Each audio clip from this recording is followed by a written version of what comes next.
blue light right there, so that means it's working and it's connected.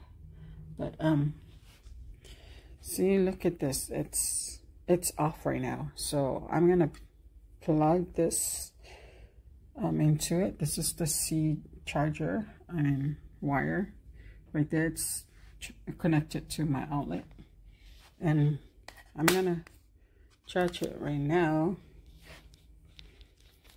Sorry, I have to. Okay.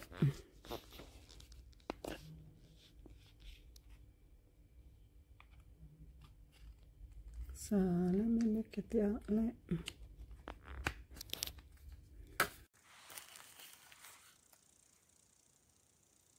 It has a 2-hole for the 220W and USB port, 3 USB port here, and there's another hole there for 20W.